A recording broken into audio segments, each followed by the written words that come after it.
Hi, everybody. Is this working? Can you hear me? All right. Cool. Well, we're getting the slides up. I'm Raquel Crosier. I'm in the AIS unit at Department of Fish and Wildlife, work with Justin. And we're going to talk a little bit about some of the steps we've been taking thanks to the proviso funds over the last 6 months. And we're really going to highlight some of the things that we are working with partners on and could use help from partners on that are going to be coming out soon. And then Justin's going to highlight kind of taking the momentum over the last 6 months, how we're preparing for the next biennial budget cycle. All right, so Justin talked through the proviso already. You've heard about it a lot today. I'll keep this short. But again, it provided $1.8 million in state general funds to the department for 1 year, and it allowed us to leverage federal funds through the Army Corps of Engineers cost share program. And it, again, Representative Dime has mentioned the work plan. It did give us the funds to develop this aggressive but achievable work plan that had various items. We're not going to run through all of them, but we're going to highlight a few that seem really relevant to the conversations we've been having today around risk and readiness. We're going to talk about the Oregon and Washington work group that Representative Dye mentioned. We're going to talk about how that's really a precursor to a multi-agency coordination group that we would want to be able to stand up in the case of an emergency. We're going to talk about work to develop the first of its kind site-specific response plan for the Snake River. And we're going to talk about some work to better understand the risks to infrastructure, both irrigation systems, but also hatcheries, and some work on a mitigation system scoping analysis. So diving into kind of the work of the Oregon and Washington Quagga and Zebra Mussel Near-Term Action Working Group. This is a group that's been working this fall, and really the genesis goes back farther. The Department of Fish and Wildlife was able to participate in the Snake River response efforts alongside Idaho and came back just absolutely energized, but also confounded by how much more complicated it's going to be in the Columbia, where we've got so many more jurisdictions at play, so many more regulatory authorities that will need to be involving. And so we got together with our leadership, talked a lot about, what the roles and authorities would be. We then got together with the Oregon Department of Fish and Wildlife and had a similar conversation about roles and authorities, then pulled in the Washington Invasive Species Council and the Oregon Invasive Species Council to get their input on what other groups we would really need to engage and who would need to be a part of the conversation about response and readiness. The group convened for the first time in October, and we've met twice now. It's really an awesome group, over 20 organizations working together to build out a plan of near-term actions that we want to take in the next 1 to 2 years to be ready. We started by building a foundation of knowledge, and Stephen schooled us on kind of the history of prevention in the West, giving us all of his, what did Barry say, 30 years of history, really getting us up to speed on what the states have been doing.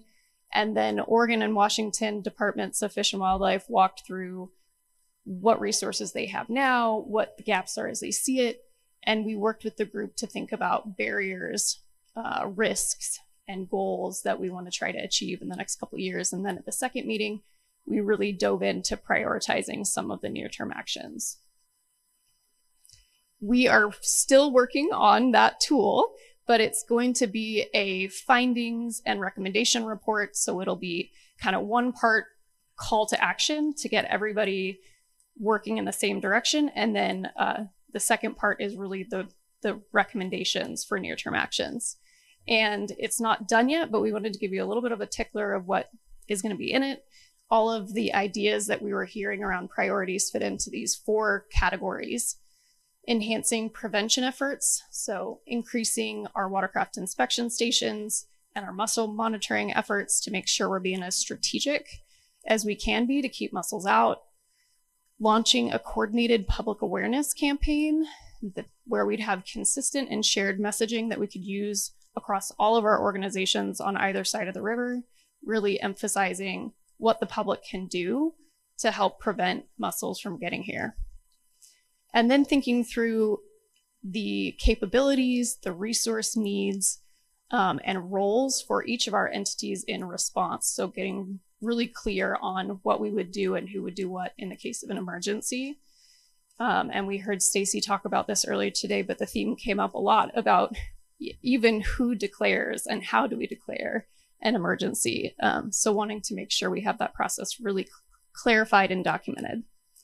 The other thing that came up was research, and specifically research into distribution, detection, and mitigation tools. So the report is being assembled. We'd love to get it out to partners in this room. We'd love anyone who's not already involved in the working group to consider signing on to it and helping us get the word out about needs in the near term. So that group has been incredibly helpful at prioritizing needs, but it's also in our mind the right groups to start forming a multi-agency coordination group. In Washington State, if we were to declare an emergency, we'd have to operate within the emergency management system and stand up an incident command. And within incident command, a multi-agency coordination group provides a lot of support in policy development, in distribution of resources, and in long-term management. So we see, like you see kind of the types of groups that would be involved. It's a lot of the same types of groups that are already involved in our working group. But there could be more groups that would be really important depending on the site and location that we're dealing with that we want to pull in as well. So we're starting to use that working group to develop the scaffolding for this longer term need, which is a multi-agency coordination group. And it won't be our first time doing this, which is really exciting. We've done this before. So the state of Washington has stood up an incident command structure and a multi-agency coordination group to respond to another invasive species threat, the European green crab. This is the org structure for the incident command structure for green crab. You can see in the middle there, well, maybe you can't see, it's small font, but Justin is our incident commander, and his decisions are informed by not only the functional command groups, but also a multi-agency coordination group and a tribal policy coordination group. So we've done it before, and we think it's a structure that could work really well for response to invasive mussels. Anything you'd add on that? The other thing that I would add is that over time, is with transition and long-term management of European green crab, this multi-agency coordination group has really paid off in spades, as we realized that the state of Washington can't fully fund meeting all the objectives that have been developed by all those organizations. That's given us a unique opportunity to work with 20 different organizations to come up with needs that informed federal appropriations requests, some of which are now leading to federal funding, both through the U.S. Bureau of Indian Affairs, as well as through the U.S. Department of Interior more broadly and NOAA itself. So we really believe in this process. It's a way to formalize a group such as this, bring together all those organizations that have legal jurisdiction, scientific expertise, or resources that they can contribute. Awesome. Thank you, Justin. So the next thing we want to talk about is our work to develop a Snake River site-specific management plan. Again, we got to go out and be a part of the treatments in Idaho, learned a lot from that process, and learned that there's a lot of site-specific information, operational constraints, and logistics that you don't know until you're dealing with a very specific site. And so we want to develop this, and we've hired a couple contractors to help us with this work. We have a statewide plan, but this will really get into the details of the site conditions, of the regulatory authorities that we'd be working with, the access challenges we might face, the permits we might need, the treatment options we might explore. So we've got 2 contractors on, Samara Group and Four Peaks Environmental. Four Peaks is the same contractor that Megan's working with on her site-specific management plan for Lake Whatcom, which is really cool. They are drafting the plan right now. We hope to have something available in the spring for folks to look at, react to, provide feedback on. We're really looking for that. And then it's gonna go through SEPA review late spring, and we'll have a final site-specific response plan in June. Another thing we're working on is a risk assessment and mitigation system scoping analysis. Representative Dye really helped us to be very cognizant that we could have mussels. The treatment could not work, right, in Idaho, and we need to be thinking about what mitigation systems might work. And so this risk assessment is really going to help outline not only the risks, but what systems we might explore here in Washington. We're working on this with USGS. They are hoping to have a final report due in June as well. And this one is another one that we're going to want feedback on because we want it to be a tool for water users, right? We want it to be helpful. We want it to include everything that's going to be useful. So hoping to get that out to anybody that's interested in using it to make sure we get early feedback from partners. Finally, we are also working on fish hatchery response plans. So the Department of Fish and Wildlife, we run over 80 hatcheries across the state. And we want to make sure at our facilities we have protocols in place to prevent an infestation, but also to contain it should it happen, right? We don't want to be planting fish with contaminated water and other water bodies. So we're working on 4 response plans to start. 1 in Asotin County, 2 in Columbia County, and 1 here in Spokane. And then we hope these response plans will help not only us build them out at other facilities, but other hatchery managers as a template they could use to build plans for their facilities as well. And with that, I'm going to turn it over to Justin to talk about how we're taking this momentum, building it into a funding request for next session so we can keep making forward progress. Great. Well, thank you, Raquel, for that summary. And when the detection of mussels were announced in Idaho, really have to once again commend our state legislature for charging the Department of Fish and Wildlife with thinking about very specific things that could be done in 1 year. But I think recognizing this is where I really have to commend Representative Mary Dye for that foresight to assume that one rapid response treatment in the Snake River wouldn't be effective. We, at the same time, we're thinking about long-term actions that we need to be doing. And so the way that we've been approaching this over the last year is, number one, creating a very aggressive set of activities that can be achieved in 1 year, but thinking about that as the solid foundation for which to build upon from here forward. And so ultimately, on August 9th, the Washington Fish and Wildlife Commission met and approved capital and operating budgets for the Department of Fish and Wildlife for the 2025 to 2027 biennium, which does include funding ongoing for the Department of Fish and Wildlife to lead these efforts. Ultimately, this current year, we've received $1.81 million of state funds to leverage the same amount from the Army Corps of Engineers. We really do believe that that level of funding annually is really probably the right size approach for us as we see the conditions today.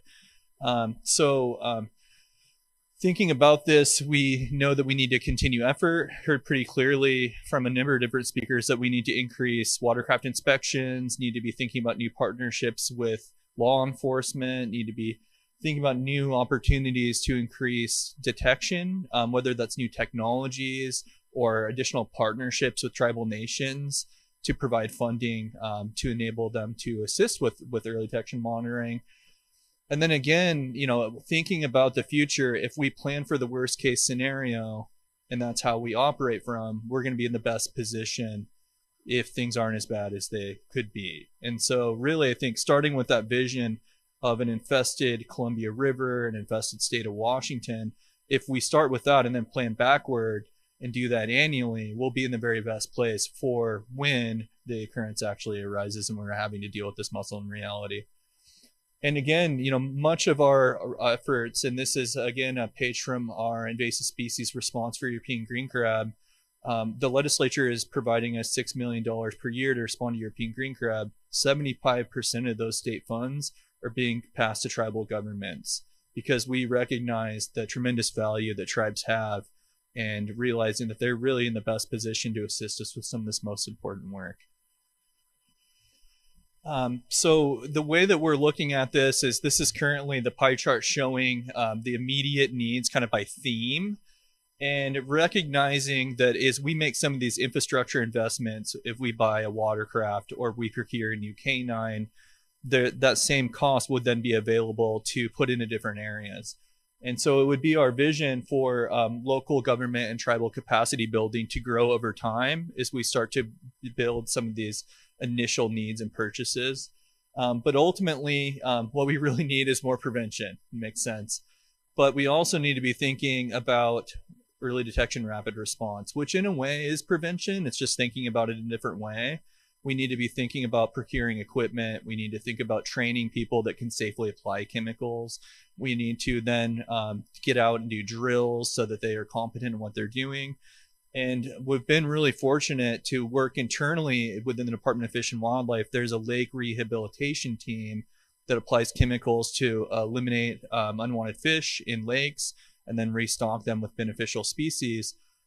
Really, those activities are very similar to performing invasive mussel treatment, but some of the equipment is different, some of the chemicals are different, and we would need to purchase things and then train them. So we're really well positioned, but we need to increase that effort. And then really education and outreach is pivotal. Amber Brooks has been taking photos throughout the day. We made the decision to invest other state funds other than this new funding to hire Amber to help tell this story and to build the foundation for a campaign. We really need to spread that message. And I think we all have been saying this throughout the entire day. We all agree this is a problem. We need to grow this snowball, tell others, and the next time we do this, have 300 people in the room.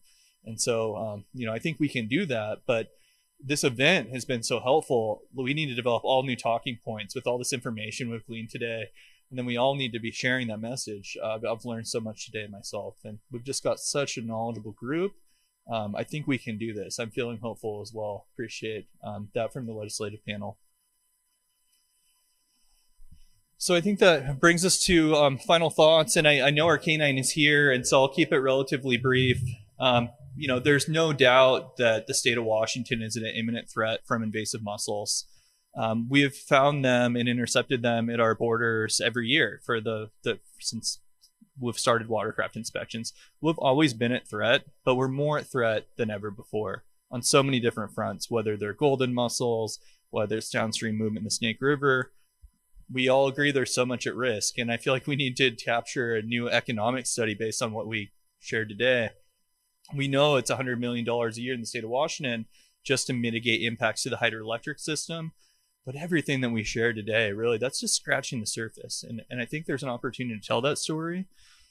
And then there's so many partners, and it's so great, and feel very, very confident that we can do this based on this meeting today. There's so many great minds, so many great organizations, and I think we agree that this is a shared problem. And now we just need to come up with that solution. And I think we can get there with time. But again, this is not a one-time investment.